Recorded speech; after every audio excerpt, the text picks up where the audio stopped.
Non, mais sérieux. Il était petit, il était grand ou pas? Très très grand, blond. Mais t'as pas son Facebook? Si, je peux à la... Coucou. Salut ma fille. Coucou maman. À peine arrivée chez Lucie, son amie Clara n'a qu'une idée en tête. Trouver une connexion plus puissante. Oui. Tu veux le code de la Wi-Fi? Il est là. Face à cette hyperconnexion, les parents d'ados sont totalement dépassés. Et c'est le cas d'Ève-Marie, la mère de Lucie. C'est dès le réveil. Ah, peut-être. Est-ce qu'on est connecté? Il y a un message. Un parent sur 3 pense qu'Internet est dangereux, mais n'en interdit pas l'accès pour autant. Paramètres. Vous pouvez vous moquer de nous, mais c'est parce que vous n'êtes pas nés dans cette génération-là. Vous n'êtes pas habitués, c'est pour ça. C'est même pas ouvrir l'ordinateur. Comme des millions d'adolescents, Lucie et Sarah passent des heures sur Snapchat et Instagram. Des plateformes d'échange de photos et de vidéos, mais aussi Twitter, qui permet d'envoyer de brefs messages au réseau, qui compte 500 millions d'abonnés. Mais ces adolescentes ont un réseau de prédilection. Facebook, un réseau incontournable, avec son milliard d'abonnés à travers le monde. En France, 80% des 13-16 ans l'utilisent. Et sur ces réseaux sociaux, vous allez le voir, on trouve le pire comme le meilleur.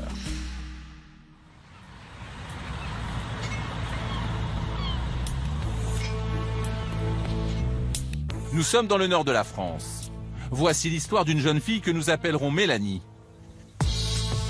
Depuis bientôt 2 ans, cette jeune adolescente reste cloîtrée chez elle. Elle a accepté de témoigner, mais elle souhaite préserver son identité. Et pour cause, une photo d'elle, publiée sur Internet, a brisé sa vie jusqu'alors tranquille.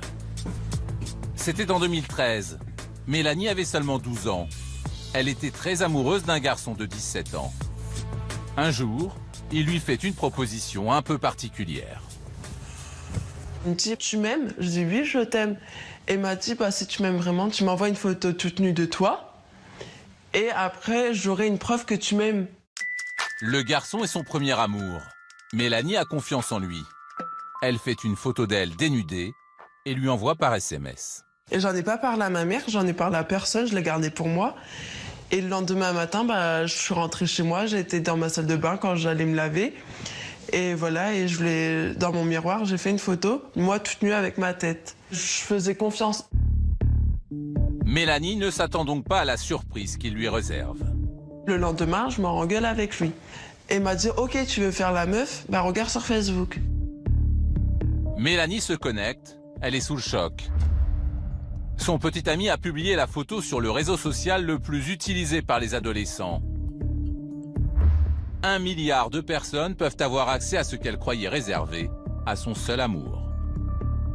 J'ai vu ça, j'étais sous le choc, j'y croyais pas. Je dis, c'est pas moi, j'y crois pas, je suis dans un cauchemar, c'est pas vrai. Mais le jeune homme qu'elle aimait ne s'arrête pas là. Il va jusqu'à publier son numéro de téléphone. Les réactions ne se font pas attendre. J'ai eu des centaines de messages, des demandes d'amis, des notifications, d'insultes. Mes commentaires sur Facebook de ma photo, c'était t'es une pute, t'es une salope, je vais te niquer, ta mère ne sait pas s'occuper de toi, pourquoi tu fais ça? Plein d'insultes, t'as qu'à te suicider, comme ça on sera tranquille. La réputation de Mélanie sur Internet est détruite et les conséquences sur sa vie de tous les jours sont dramatiques. Je vais en ville, tout le monde me regarde, tout le monde m'insulte. Moi, je me sentais sale, en fait. Je coupais mon téléphone, je mangeais pas, j'ai fait une période anorexique. Et j'ai voulu faire une tentative de suicide. Mélanie est déscolarisée plusieurs mois de suite. Elle se renferme totalement.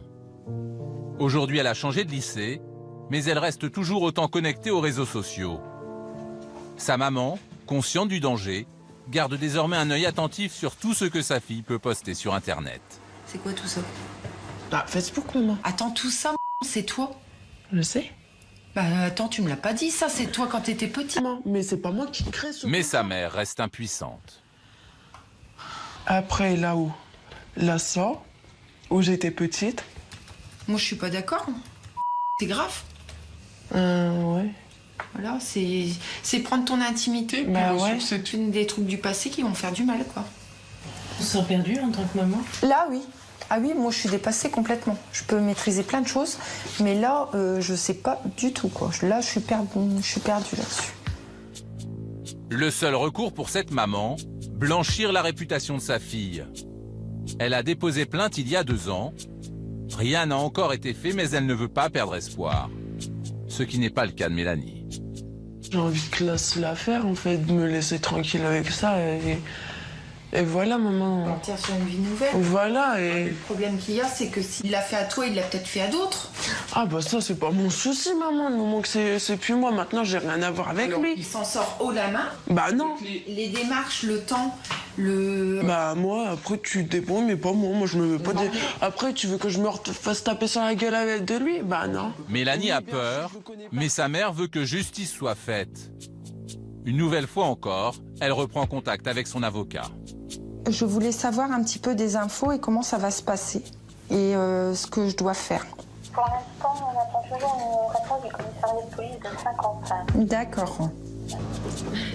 Mélanie et sa maman se rendent au commissariat de la ville.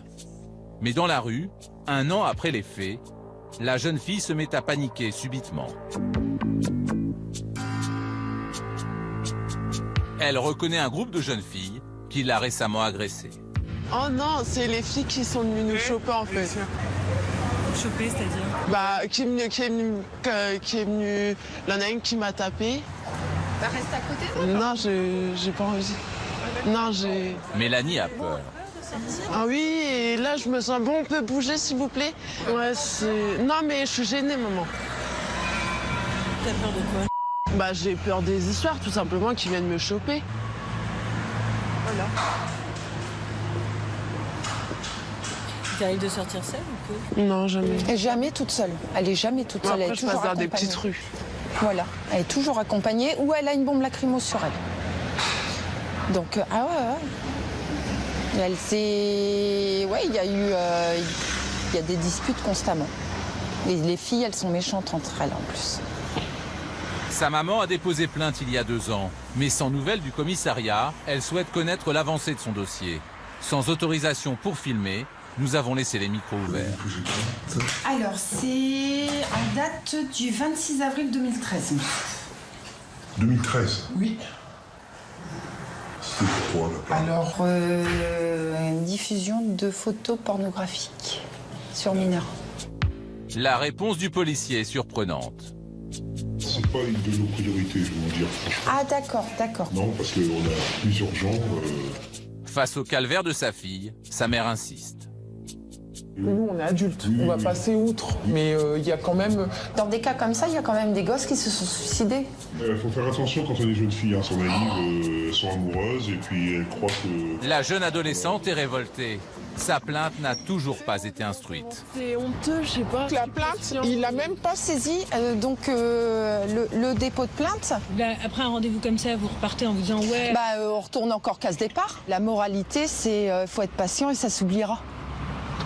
Mais en attendant, les représailles ou quand je vois que même au bout d'1 an et demi, ma fille se promène avec moi et elle n'est pas naturelle et il y a toujours du stress, c'est aberrant.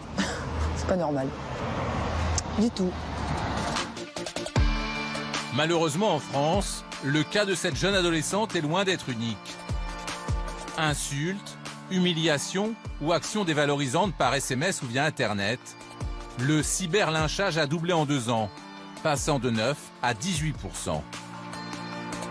Pourtant, des mots ou des photos qui peuvent paraître anodins ont des répercussions terribles, poussant certains adolescents à passer à l'acte. Les premiers suicides ont eu lieu à l'étranger, avec le cas d'Amanda Todd, une Canadienne de 15 ans qui a connu des années de harcèlement sur Internet. Un inconnu, après l'avoir séduit, avait réussi à la convaincre de lui montrer sa poitrine sur une webcam. Ensuite, il l'a menacée de publier ses photos. Des mois de harcèlement avant qu'elle ne passe à l'acte et mette fin à ses jours en septembre 2012. Elle publiera cette vidéo pour alerter l'opinion publique.